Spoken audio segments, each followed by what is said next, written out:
Bonjour, bonjour, chers amis internautes. Nous sommes dans la semaine des médecins. L'Ordre national des médecins du département de l'Ouémé a décrété une semaine pour vous informer sur différentes maladies. Et dans ce sens, nous allons rencontrer deux différents médecins. Un médecin cardiologue et un autre médecin qui est endocrinologue et diabétologue. L'un va parler de l'hypertension artérielle et ses risques, et l'autre va parler du diabète et les types de diabète qui existent. Suivant.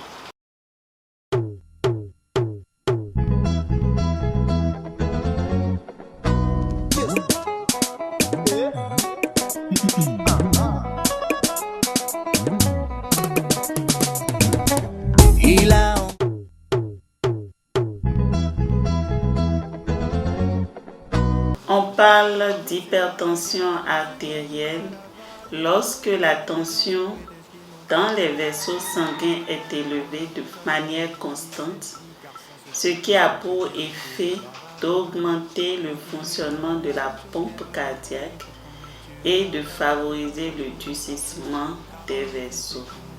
De façon plus accessible, on va dire qu'on peut mesurer cette pression artérielle au moyen de quelques appareils que tout le monde connaît, des tensiomètres. Et donc la tension artérielle normale, c'est celle-là que nous prenons qui est inférieure ou égale, ou sinon à 120/90. Donc la tension artérielle normale, elle est à 120/80 mm de mercure. Et nous allons parler d'hypertension artérielle quand la tension atteint et dépasse 140/90 mm de mercure. Vous voyez donc que je parle de deux chiffres. Le premier étant la pression artérielle systolique, qui est cette pression-là quand le cœur se contracte. Et le deuxième chiffre, la pression artérielle diastolique quand le cœur est en relaxation. Donc l'hypertension artérielle se définit pour une pression artérielle systolique supérieure ou égale à 140 mm de mercure et une pression diastolique supérieure ou égale à 90 mm de mercure. Parfois, nous avons une pression artérielle systolique qui est seulement élevée ou une diastolique isolément élevée. Nous allons dire que l'hypertension artérielle est l'une des principales maladies chroniques dans le monde et pourvoyeuse de beaucoup de complications. C'est également l'un des facteurs de risque cardiovasculaire, donc qui permettra l'installation et le développement d'autres maladies cardiovasculaires. Quand on parle de facteurs de risque pouvant permettre et favoriser l'installation ou la survenue de l'hypertension artérielle, on va les classer en deux grands groupes, les facteurs modifiables et les facteurs non modifiables. Donc les facteurs modifiables, c'est ceux-là sur lesquels on peut intervenir pour tendre vers un état normal. Il s'agit de l'alimentation, donc une consommation excessive de sel et de graisse saturée peut favoriser la survenue de l'hypertension artérielle. On peut citer aussi la sédentarité, la consommation de tabac ou d'alcool et le surpoids ou l'obésité. Alors dans le groupe des facteurs non modifiables, on a quand même les antécédents familiaux. C'est là qu'intervient l'hérédité. On a le vieillissement. On a la coexistence d'autres pathologies telles que le diabète et les maladies rénales. Voilà un peu les facteurs de risque, que ce soit modifiables ou non modifiables, qui peuvent favoriser la survenue de l'hypertension artérielle. Avant d'arriver aux complications, je pense qu'il est important de parler des signes. C'est vrai que l'hypertension artérielle ne présente pas de signes spécifiques. Donc, vous et moi, nous pouvons bel et bien avoir cette maladie hypertensive sans être symptomatique. Donc, on va avoir quelques signes quand la tension vraiment atteint ou dépasse un certain seuil, parfois 180 sur 110 mm de mercure, et parfois moins que ça, mais en fonction de la tolérance de l'organisme. Donc, on a quelques signes, je disais, comme les maux de tête, les céphalées occipitales, parfois matinales, qui peuvent disparaître en cours de journée. On a, en dehors des céphalées, on peut avoir les vertiges, la fatigue ou l'asthénie dans le terme médical, l'irritabilité.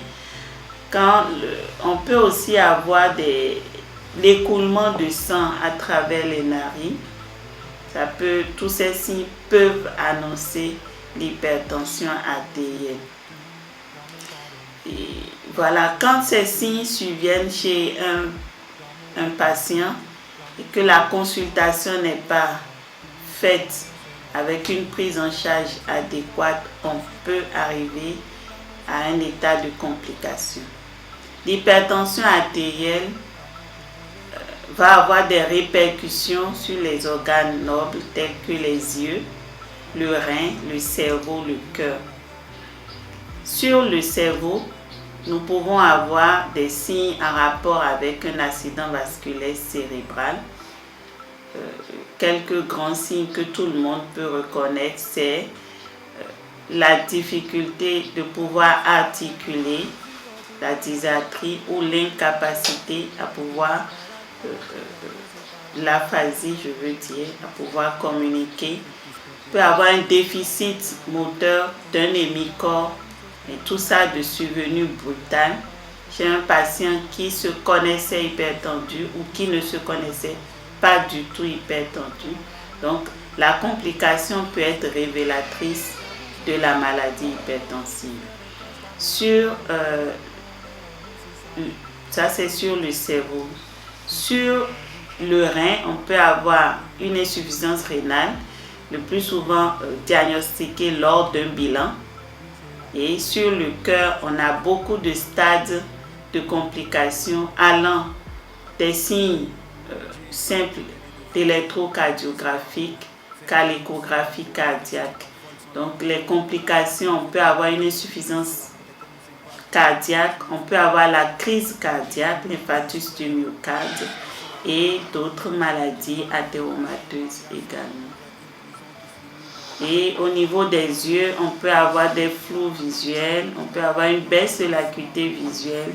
Et dans ces cas-là, nous orientons les malades en fonction de la complication diagnostiquée vers le spécialiste en question. Et ça va être une cogestion entre le cardiologue et le spécialiste en fonction de l'organe atteint. Alors, non ou mal traitée, l'hypertension artérielle évolue vers les complications dont on a parlé tout à l'heure. Les complications peuvent atteindre les yeux, le rein, le cerveau, le cœur. Au niveau des yeux, on peut avoir une rétinopathie hypertensive, donc qui va se manifester par un flou visuel, une baisse de l'acuité visuelle.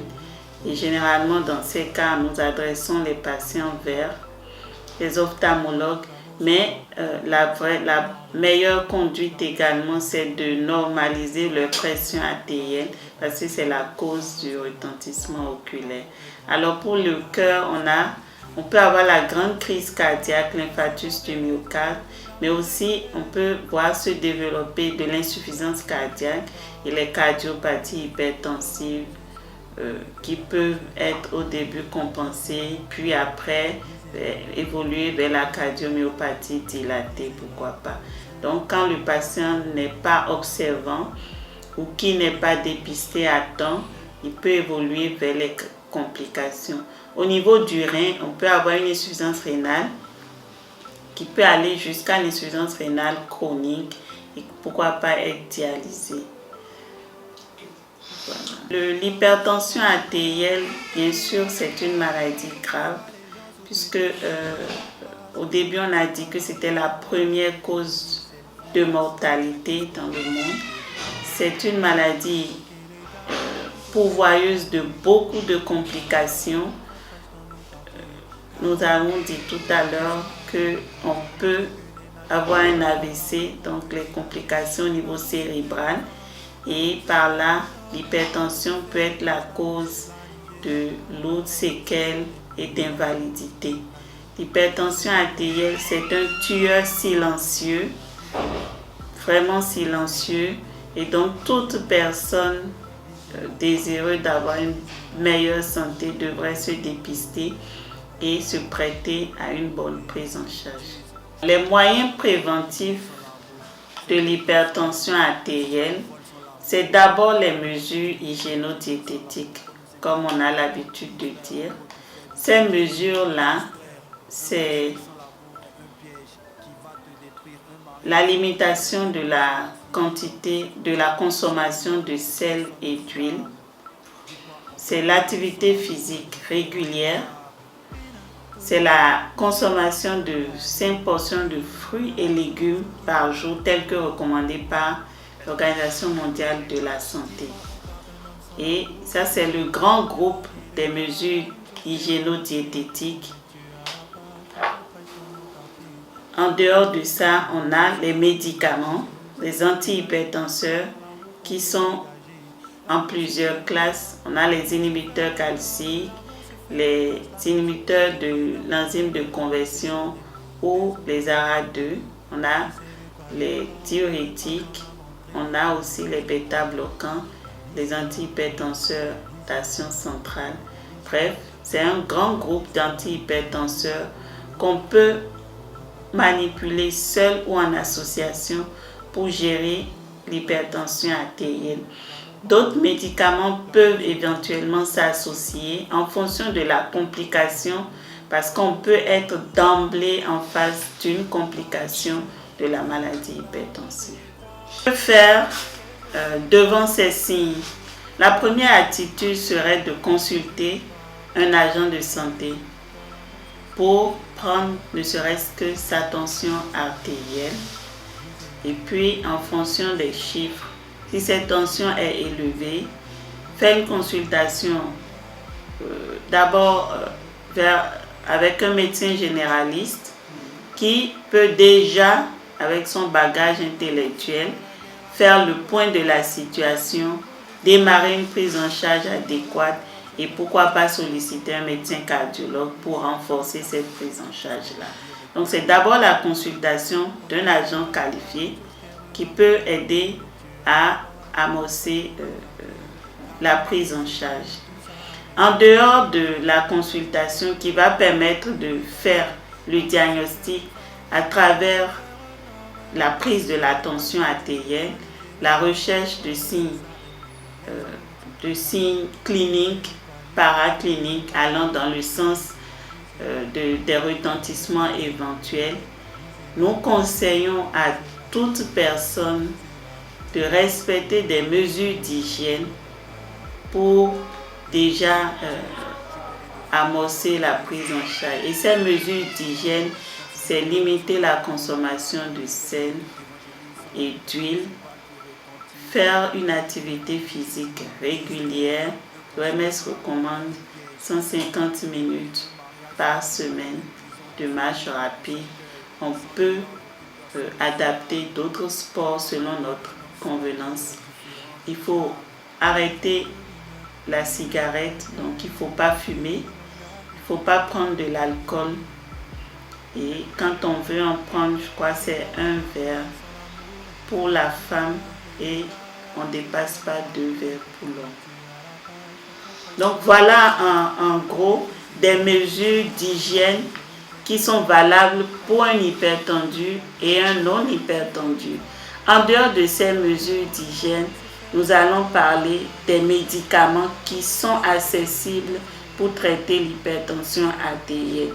Et ces médicaments sont de plusieurs ordres que le médecin peut associer ou les donner isolément. Le suivi est aussi important et devra permettre d'évaluer la compliance au traitement, les effets secondaires éventuels et pourquoi pas l'observance thérapeutique. Donc, les médicaments sont disponibles et accessibles à toutes les poches et le suivi également important pour permettre d'éviter les complications. Mesdames et messieurs, amis internautes, vous venez de suivre Dr Razoumé Michel. Je rappelle qu'elle est médecin cardiologue. Elle vous a parlé de l'hypertension. Maintenant, nous sommes actuellement au CHDO pour rencontrer Dr Élisée Bokor, qui est endocrinologue, diabétologue, pour parler du diabète. Allons-y.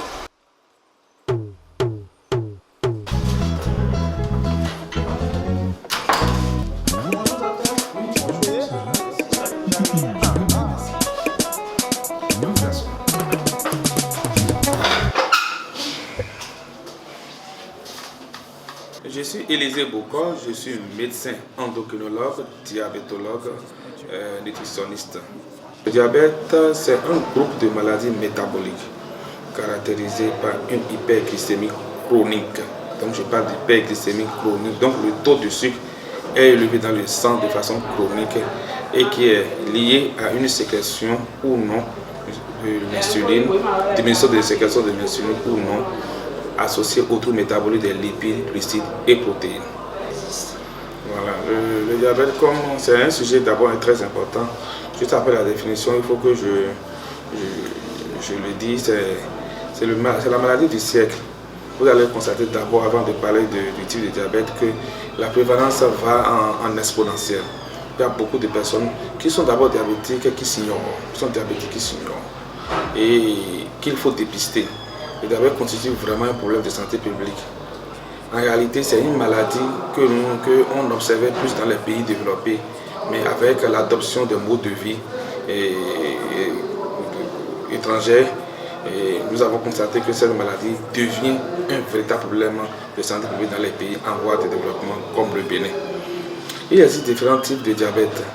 En réalité, c'est 4 grands groupes. Le diabète de type 1, qui est le diabète des sujets jeunes et des bébés. Le diabète de type 2, d'abord le diabète de type 1 est regroupé en 2 types. Il y a la forme auto-immune et la forme idiopathique. Et le diabète de type 2, qui est le diabète des personnes âgées. Le diabète gestationnel qu'on découvre chez la femme enceinte à partir de 24e semaine au 28e semaine d'aménorrhée. Et le diabète secondaire, c'est-à-dire que le diabète qui apparaît au décours d'une autre maladie qui peut être endocrinienne ou d'autres causes. Voilà les 4 grands groupes de diabète qui existent. Au fait, le diabète n'est pas une maladie, ce n'est pas une maladie où on transmet. Non, ce n'est pas une maladie qu'on peut transmettre d'un individu à un autre, c'est ce que je le dis, d'un individu à un autre. Mais c'est une maladie qui a un fondement, une base génétique, surtout quand c'est le type 2.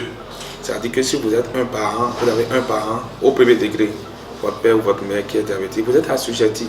Mais ce n'est pas que d'emblée vous allez faire le diabète. C'est juste quand vous ne respectez pas les mesures diététiques et vous vivez sans savoir qu'il doit y avoir un rapport entre les apports et les sorties, et vous faites beaucoup de réserves, vous allez augmenter votre insulinorésistance et plus tard vous ferez l'histoire naturelle, vous allez suivre l'histoire du diabète et voilà, ça y est. Donc ce n'est pas que nous allons dire qu'il y a une cause. Pour le type 1, c'est, je vous ai dit tout à l'heure, auto-immune. C'est une destruction des cellules qui sécrètent l'insuline au niveau pancréatique. L'autre, c'est idiopathique, c'est sans cause. Le deuxième type, je vous ai dit, il y a une autre hérédité, mais il y a aussi le mode de vie que la personne adopte. Et au niveau du troisième, j'ai parlé du diabète gestationnel. C'est un diabète qui apparaît chez la femme. Donc, c'est toujours le même mécanisme qu'on a, et on voit qu'il y a une hyperglycémie qui apparaît à partir de 24e semaine. Ce n'est pas que parce que j'ai le paludisme ou une autre maladie, vous comprenez, je peux attraper le diabète. Non. De l'autre côté, il y a les autres causes spécifiques. Quelqu'un qui a une hyperthyroïdie peut développer un diabète. Quelqu'un qui a un syndrome de Cushing peut développer un diabète. Ouais, c'est les causes qui donnent. Les causes qui donnent, c'est là on les regroupe dans le diabète spécifique. Ouais. Quelqu'un qui a beaucoup d'hormones, de catécholamines dans le sang peut développer le diabète. Donc, toutes les hormones de contre-régulation qui peuvent faire augmenter le sucre dans le corps peuvent donner le diabète. Et il y a la corticothérapie, les gens qui passent au long cours, les gens qui passent la pommade qui est riche en cortisol, corticothérapie, peuvent donner le diabète. Le diabète, c'est une maladie que tout le monde peut avoir à un moment donné. Vous voyez, ce n'est pas que c'est réservé aux lentilles. J'avais dit ça dans ma phrase introductive, que c'est une maladie qui peut être acquise d'un parent à son enfant dans certaines conditions. Voilà, vous voyez. Donc, si je suis pauvre et je suis diabétique, il y a un risque pour mes enfants s'ils ne respectent pas les mesures diététiques, s'ils n'adoptent pas un mode de vie sain, vous comprenez. Voilà, donc ce n'est pas que que c'est réservé pour les personnes riches, non. Tout le monde est assujetti. Activité sportive, il faut que tout le monde se respecte ce qu'on mange. Je ne dirais pas à la base que c'est juste lié à ce qu'on mange, mais c'est les essais, vous comprenez. Voilà, donc c'est tout le monde qui peut être assujetti à faire cette maladie. Au départ, c'est une maladie des personnes riches, vu leur mode de vie. Vous avez vu, non? Mais nous avons tous tendance à ressembler aux gens. Nous avons à copier les modes de vie. Ce qui est mauvais, c'est que nous copions. Ce qui fait que la maladie est devenue presque héréditaire chez nous. C'est-à-dire que nous l'avons hérité des personnes riches, des personnes occidentales qui avaient cette maladie et nous avons commencé par développer. Et l'OMS a montré, c'est en exponentiel, c'est très élevé. Et les estimations, c'est très élevé par rapport à cette maladie. Reconnaître le diabète, c'est vraiment capital. Parce que comme je vous l'ai dit, vous aurez dû constater que c'est la maladie du siècle.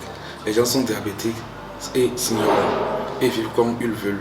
Puisque la plupart des patients ne sont pas encore dépistés.